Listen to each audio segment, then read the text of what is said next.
This is a video on a very common question we get about the drum is not rotating. Here is a list of items that you can do very simply to potentially get yourself back up and running. The most common solution is that to simply take the emergency stop button and pull it back out. Right? It gets pushed in on accident or for whatever reason, and it doesn't automatically pop back out. You can't see that it's in. So you just got to pull it back out. The next most common thing has to do with the safety switches. There are two safety switches on a Teco machine. A safety switch that is on the lock bar. So you'll notice here on this particular style safety switch that when we pull this back, there's a little indent right there, and that ball goes up in there. Sometimes this gets loose or this gets broke or these wires here something's bad with the switch that's not allowing that to happen. Now on older machines, this switch is a little bit different. It's got an arm on it. It's got an arm on it that gets activated. But it's the same idea. The safety switch, this has to be pulled back in order for the drum to rotate. But if the switch goes bad, it won't rotate.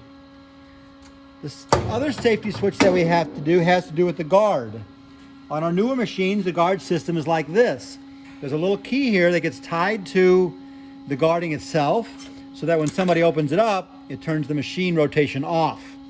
Sometimes it's just as simple as making sure the key's plugged in there.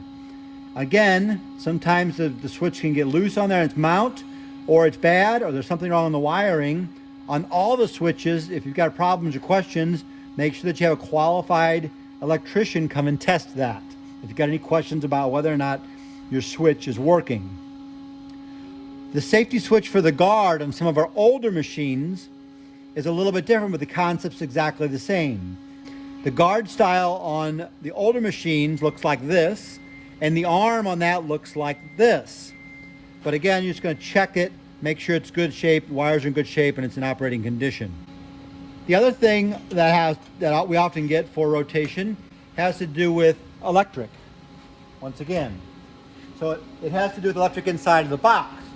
So on the newer style machines, you simply turn it off here, and you take a screwdriver, loosen these two up here, and you open this up.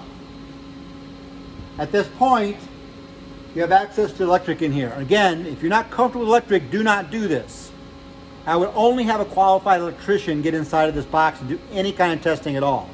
This is high voltage electricity. It will kill you instantly if you don't know what you're doing.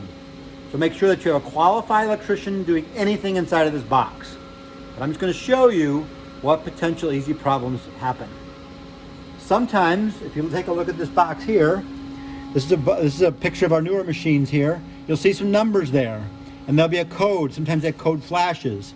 This box senses the electricity coming into the machine, and the electricity voltage is too high or too low, it'll fault out.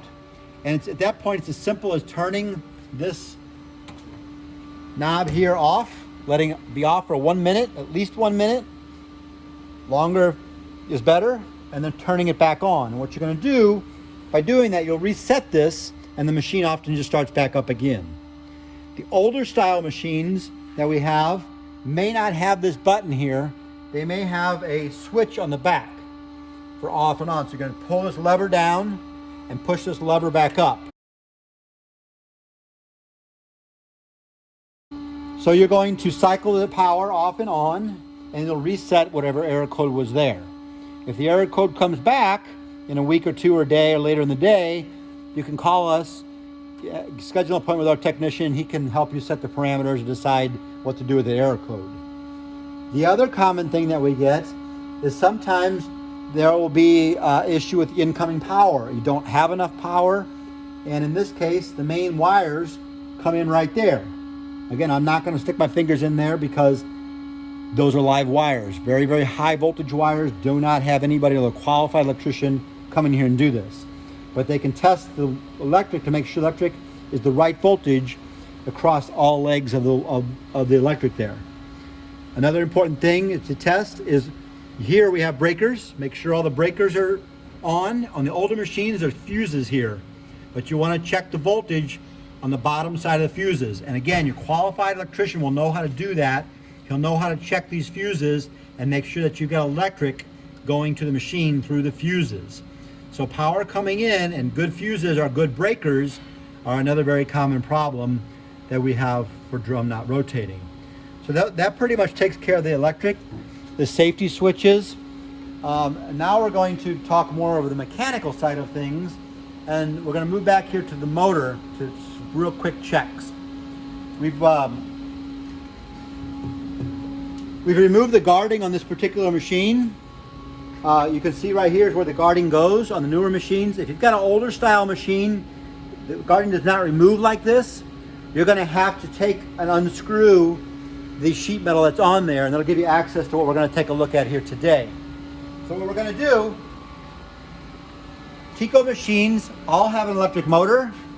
They have a transmission, and that transmission drives a shaft right here, and that shaft is coupled to this shaft with that coupling, which turns these wheels here, right?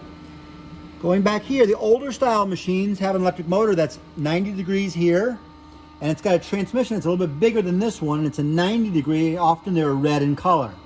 But the ideas were exactly the same. It had an electric motor, had a transmission. Out of that transmission, there was a shaft connected to a coupler, and the coupler connected to the long shaft. So if your drum's not turning, you want to go ahead and turn the machine on. You want to look right here, down in there, and you want to see if you can find the shaft that's coming outside of that transmission, and see if that shaft is turning. If that shaft is not turning, then you have a problem in your transmission or your motor or the controls that drive that motor. So it's something electric here. But if the shaft is turning, you might be identified that the shaft is turning, then you want to take a look over here and see if this shaft is turning. The shaft right here. If this shaft is not turning, but this shaft over here is, then you've got a problem in your coupler. And see, we made a whole separate video on how to replace the coupler, which is also going to show you how this comes apart. But there's going to be a problem. If this shaft is turning and this one is not, your problem is right there. If this shaft is turning and this shaft is turning, your coupler is fine. Then if this shaft is turning, these wheels should be turning, right? These wheels are attached to the shaft. Wheels are attached to that shaft with what we call a keyway system. And you can learn more about this keyway system by watching the video. It talks about replacing this wheel. But if this shaft is turning, the wheels are not turning, then you've got a problem with how these wheels are mounted to that shaft. Something's broken. If this wheel is turning, but this drum is not turning, then you have grease or oil or some sort of film right here that's just allowing this wheel to slip on there. So you want to check this wheel, and you also want to check the wheel in the front. Those are the easiest, most common fixes that we have for a drum not turning. If you continue to have issues, you can schedule an appointment, a free 20-minute appointment with our tech to troubleshoot this further. Thank you.